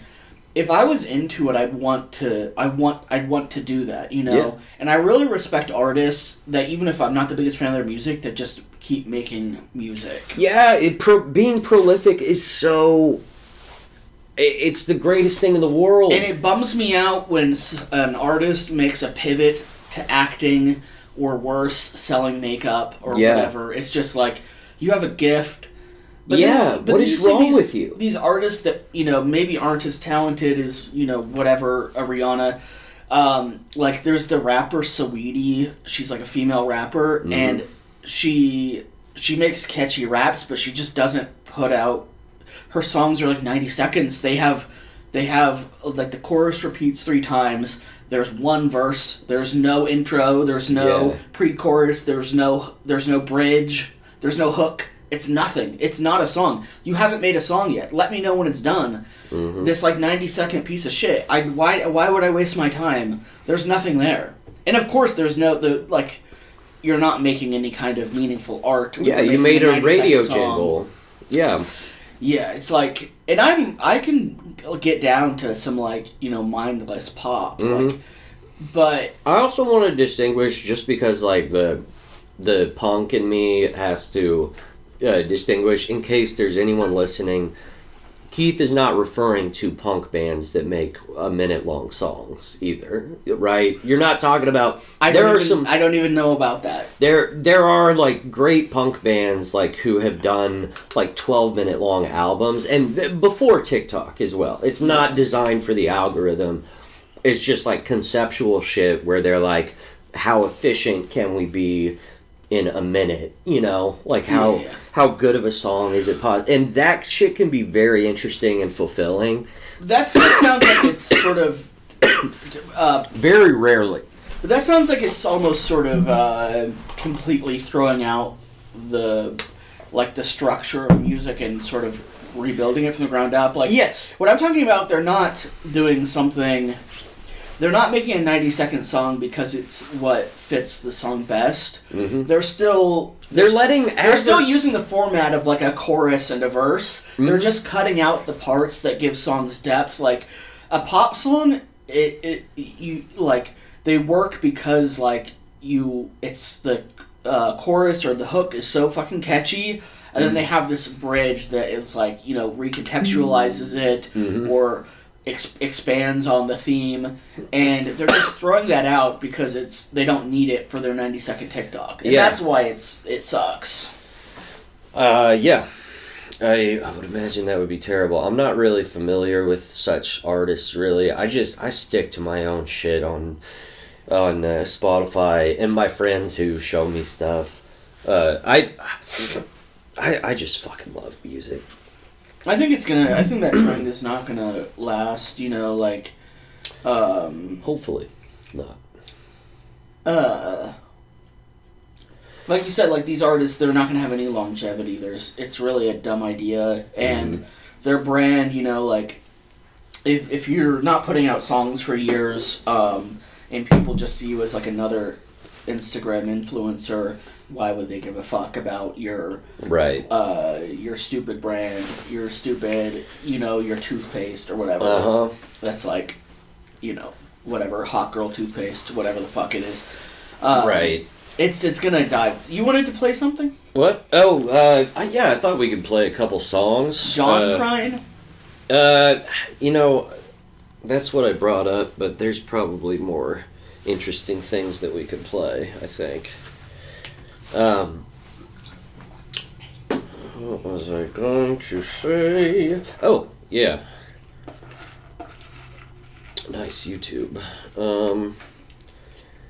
Are you logged into the company YouTube? I mean, and when I say the company, I mean National Prayer Breakfast. No. I'm not. So, John Prine died at the beginning of the pandemic. He was one of the first, celebrity casualties of COVID. Yeah. I had a comic book artist that I really liked. Or an illustrator that died. That's a bummer. Yeah, it was heartbreaking, and it was horrifying, too. It was just like, fuck, this is real, Yeah. And it was just like, whatever. I mean, I do get annoyed when people overact about celebrities dying. In fact, it's almost kind of insulting. Yeah, well, as long as you're being authentic about it. Some of them just hit you harder. Yeah, and some of them are people that... You don't even have to be the biggest, fan of the artist. It doesn't have to be your favorite artist. Dude, Whitney Houston bothered me. And I think it's because... not because I was the biggest Whitney Houston fan, but because she had, gotten sober so many times and then just, couldn't stick to it. That's what bothered me about it. And I could feel that about any human, It's more of my reaction of, what a bummer addiction is. That, someone could be clean for years and then just, get sad and then die in a fucking bathtub. Well, and I think that a lot of people who...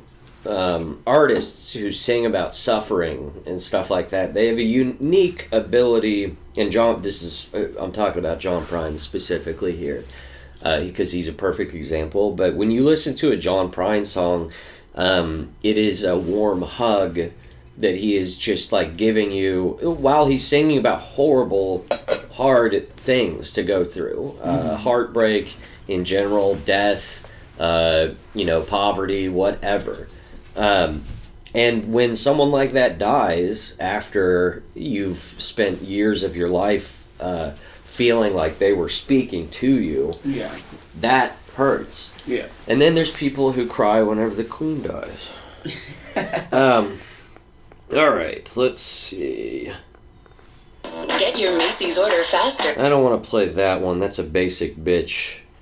Well, that's what I need. I know, but that one's too basic. It's not cool at this point. It's like if I were to play the theme song from Juno or something. It's just ugh, why? Juno's great. But this is late John Prine. I actually saw him when, this is from his album that he wrote right before he died. His last album. Around the benches, flat. The swimming suits are on the line, just drag. I'll meet you there for our conversation. I hope I didn't. I really like the chorus of this particular song. Well, you never know how far from home you one thing about Prine that is nice is that he, you know how, like, have you ever gotten into Leonard Cohen by chance?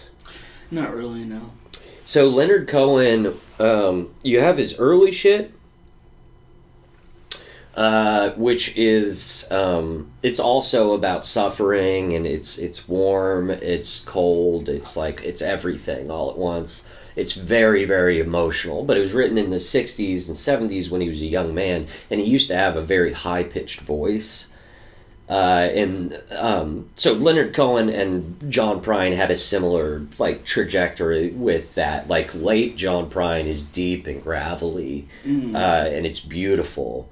But young John Prine is beautiful as well, because it's like young Bob Dylan, where it's like he had the energy of a young man. And I fucking love that. And these guys, especially John Prine, he spent most of his career being a guy who was not a household name for anyone, but everyone who made country music, everyone who made rock music, everyone who made folk music, for sure, was a John Prine fan.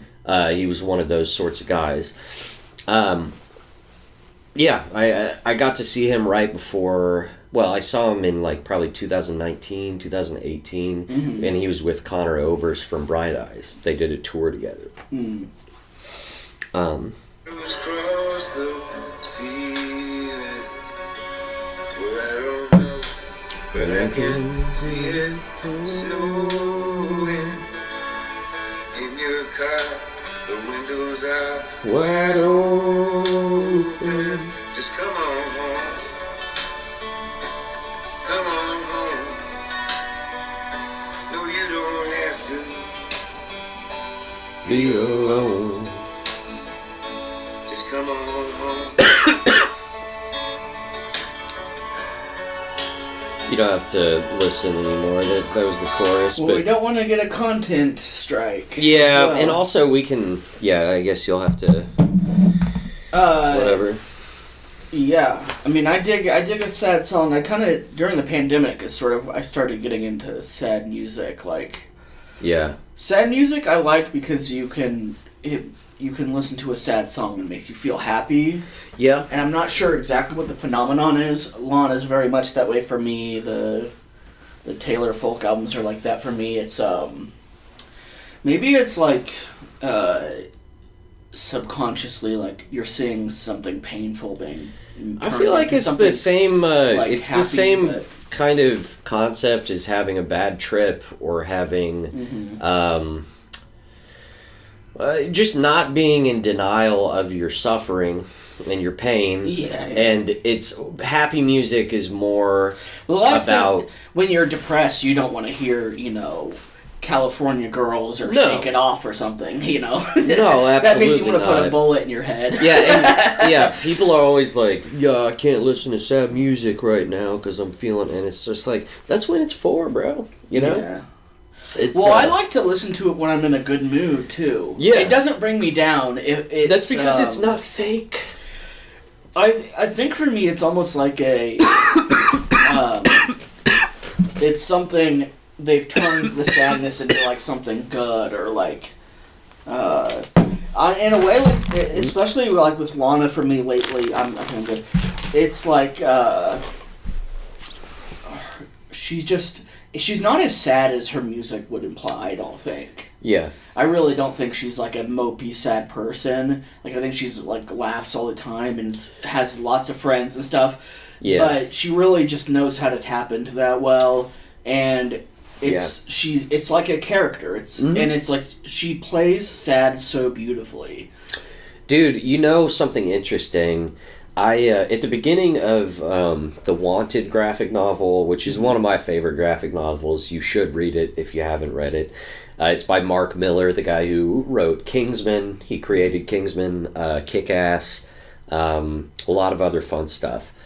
But Wanted starts with a foreword by Brian K. Vaughan, which is the guy who wrote, what is it that you gave me? Saga? Yes, yeah. So, and he was writing about Mark Miller, the author of the book, and talking about how he is so good at making dark things, but he's the nicest, most caring, empathetic person that you could possibly meet. And he kind of proposed the idea that people who do make art that is extremely dark, they do that so that they can expel those sorts of emotions and stuff. And because if you allow yourself to do that, it is a way to spend that energy so that your regular life can be loving and caring and whatever, and not violent. And I think that's interesting. So, and Lana kind of, I'm not saying she's like that necessarily, but I think that is probably true. It sounds true to me. Yeah. Yeah, I've been on a big Lana kick lately. I like to, I kind of get obsessed with artists, and I'll usually still like you mentioned your favorite. What was your favorite? You were saying Sufjan Stevens or whatever. It used to be my favorite, and now I haven't felt that way. Mine used to be in Red years, Hot but... Chili Peppers, when I was in high school or whatever. I don't really listen to them ever now, but if I do, I like it. I think in high school, if I could say one band that was my favorite, and it's embarrassing, but it was The Used. That was my favorite band. Yeah. I liked some good things too. I liked the White Stripes. I still stand by the White Stripes. And I liked. I still fuck with My Chemical Romance to a certain extent. I think that they were brilliant as far as for that time. They were basically a boy band. Though I think they were similarly a pioneer of a sound. True. Sort of the blueprint of it. And they kind of like Marilyn Manson, who whatever, fuck that guy. But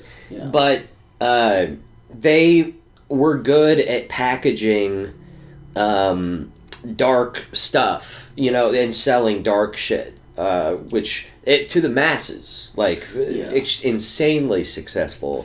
Which, like you said, fuck Marilyn Manson, but I was a huge fan of his work. And you felt as a teen, I would imagine, that he connected with you on some level. I wasn't even really into him that much as a teen. I think really? Later. I love pop music. He's kind of the pop version of dark. Yeah, he's sort of he's a poppier. He took Nine Inch Nails or something. Yeah, he's I don't know. I think he at one point he made great concept albums. Yeah, the trilogy or whatever. Of I dig that song that he has, but it's called "Killing Strangers," and it's in John Wick, the first one. It's several times. He has so much good shit. He was as it turns out, may have been a pretty bad guy. Yeah. Though he was always sort of his early work was really great because he was working with sort of better people behind the scenes, Trent Reznor, and I guess he deeply offended Trent Reznor at one point, and that's why he stopped working. Antichrist Superstar was their last collaboration. But yeah, he really tapped into dark shit. So much so that he was blamed for mass shootings and things like that. Yeah. And I think he put really well once it's not about fantasizing about these dark things. It's getting past them or getting through. It's not fantasizing it was about part suicide. of It's getting past accepting that that's a thing or something. Marilyn Manson and his young following were kind of casualties in the just kind of larger like culture war, like satanic panic project.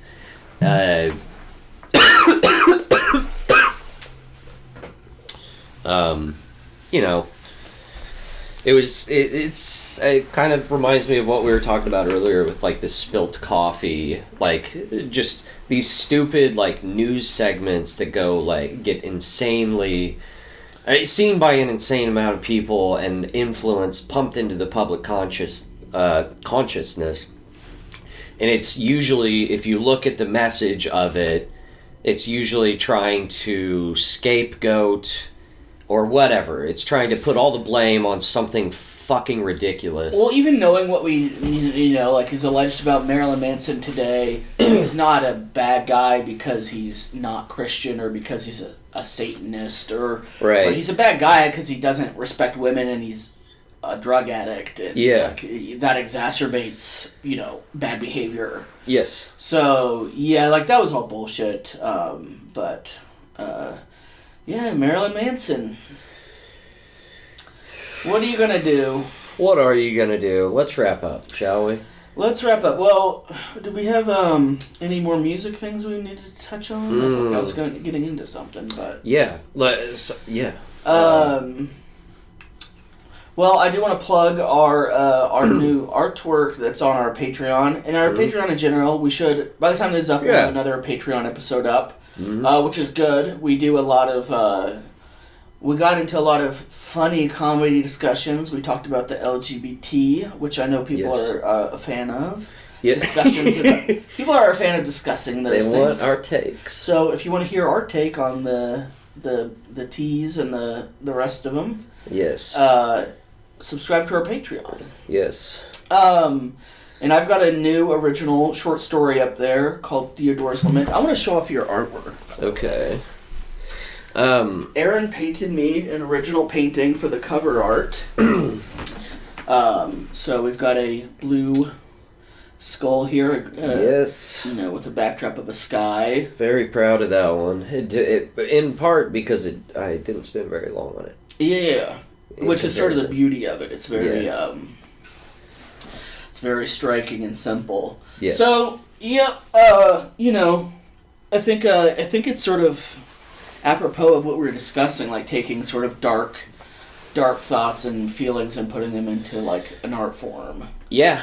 'Cause this first story is very much like a sort of mind state that I battle with this character. So I hope people like it. I want to get into in these stories is where we all see ourselves as sort of a main character, and we sort of assume that we're the good guy and the protagonist as a default. Yeah. When in actuality, like if we had to watch ourselves from the outside from a day, it would be hell. If you had to observe like your interaction, like any sort of negative interaction you had with someone, you'd be like, wow, I am a total piece of shit. So I kind of am interested in writing characters like this that are sympathetic because, they are the protagonists, but they're a bit of an anti-hero. They're a bit of a, they have issues. Yes. That they're not seeing. So. Yeah.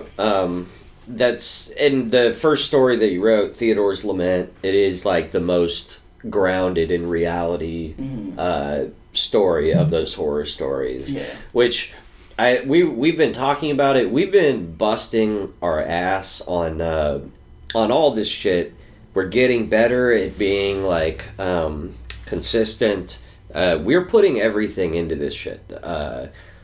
And when it comes to these stories, this is a very like, I don't know that what we're doing technically, the way we're doing it with the Patreon and it being painted and whatever, having a podcast going on, and we're doing all of this ourselves. Yeah. I don't know. Well, it's taking a lot of amount of our time, but we want our Patreon to be like have just a huge amount of content. Yeah. That's something that wouldn't really make sense putting out like just on YouTube.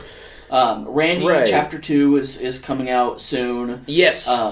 And I'm so excited. You're putting a lot of time on the second round of paintings, and I want to talk about, you just posted one, it was like a grove of trees. Yeah, yeah. And you talked about how you're painting from memory. Yeah. I love that one. They're looking very like whimsical and dreamlike. Almost a little bit of Dr. Seuss. Yeah. I would say. Dude, I 100%. I got it. I've had a renaissance of Tim Burton being like, I fucking love Tim Burton movies right now. And it's getting a little bit Tim Burton-y. Like, I hope, my goal is to not make it like lame and like Hot Topic looking. Yeah. It's not, you're not there. Yeah, but it's an aesthetic that I'm so excited about because I don't have to spend my time like looking back and forth from a computer screen. I'm going out of my head and I'm just figuring out. It's like I have a new painting process that I'm using, or one that I've like developed this year, where it's more it's more deductive than it is inductive, if that makes sense. I'm not like. What I mean by that is I'm starting with basic shapes and objects, and I am just chiseling them out of my head. Instead of thinking of like where an object is, I'm thinking about where it is not. If that makes sense. And it's creating this like weird clunky aesthetic that I'm developing, and that's what Randy is going to look like. So I guess all I'm saying is that we are experimenting right now with the best ways to promote it, the best ways for the Patreon subscribers to like watch it or listen to it or read it. And we are going to, we are for sure going to probably this week create an audio version of your story. Because Patreon, I think that will be a very popular way, at least for you guys to get into the story. I think you should read it for sure, but I find, so like, we want it to be as accessible to people as possible, so audiobook, you can listen to it while you're doing dishes, that kind of stuff. Yes. So we're definitely going to do that. Though I will say, I do both. I read I read like physical copies of books, I listen to audiobooks. I retain a lot more, and it's a lot more enjoyable to physically read a book. Me too. I am so that way. If I read an audiobook, sometimes like I don't feel like it's not as fun. If anything else, you can retain information if you train yourself to like do that. But the reading is great, and on top of that, we're doing this on Patreon intentionally before as well, because at the end of these volumes, I want Randy to be edited, tightened up, and made into the best fucking graphic novel you've ever seen. And I want the same for your book as well. So, yeah, just keep up the support. We already have a good following on Patreon.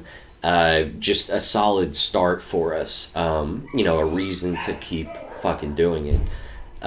So consider becoming a prayer warrior. Prayer warriors! It's $5 a month, and you get access to all of our shit. Should we talk about the potential of...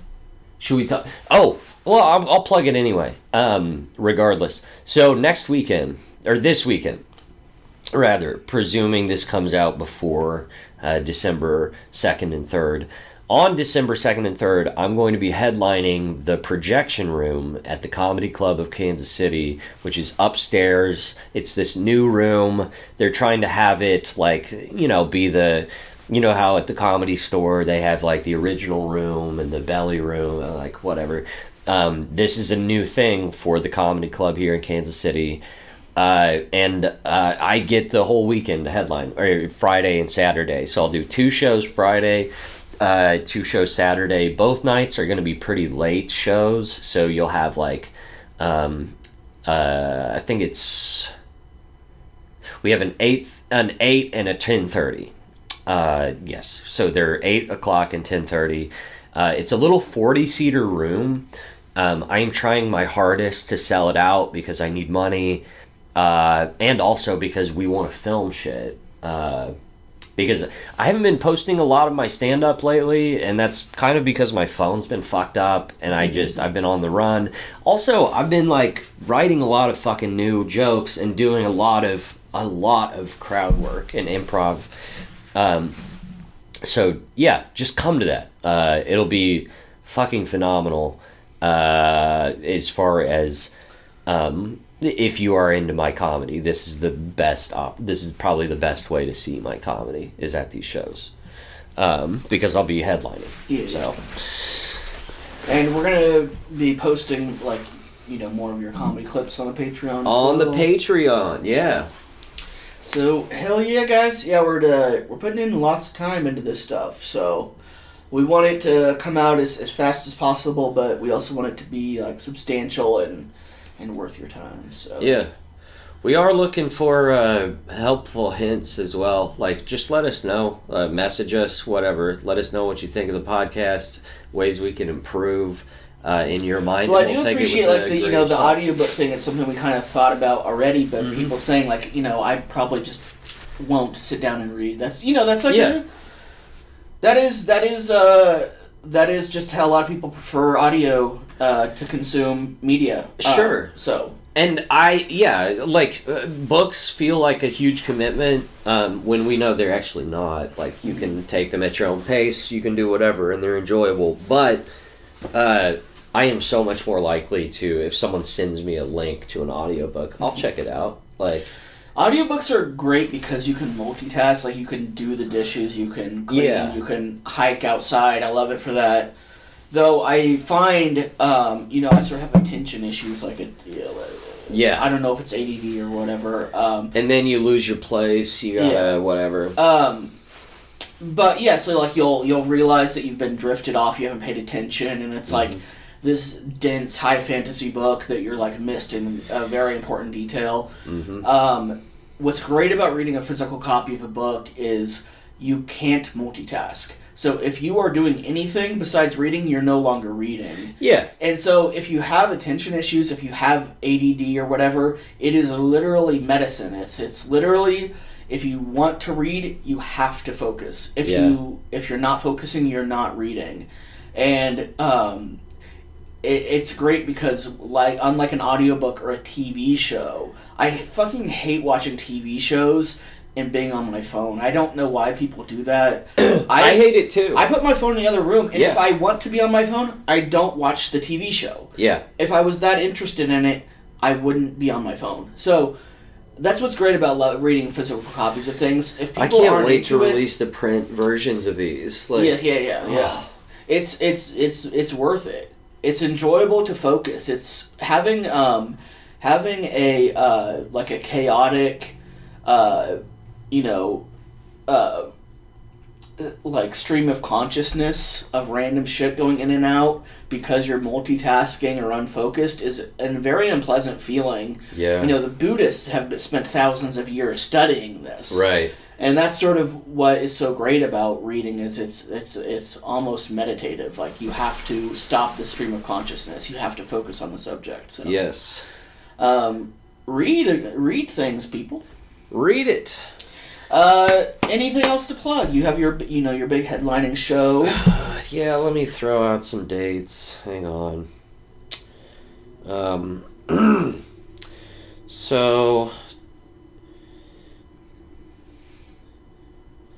So yeah, I have my headlining week next week, and then I'm gonna in the month of December. I'm not going farther than Omaha. I will be in Omaha on the 17th of December. Okay, so December 10th. If you're interested, I will be at my friend Petty, JJ Proctor. He was on this. He was on the podcast a while back. He has a show called Petty in the Straits, and it's at one of the gay bars. I don't know, one of them. Look up Petty, whatever. Find his info. We'll put it in the description or something. Yes. Yeah, and then the next weekend's Christmas, so. whatever. Hell yeah. All right. I think we say our goodbyes now. Goodbye, prayer warriors. Hail Satan. Keep read Randy. Read Theodore's Lament. Look for the audio versions and the cartoon version of Randy, the stop motion, whatever we're going to do. There's going to be so much cool fucking shit.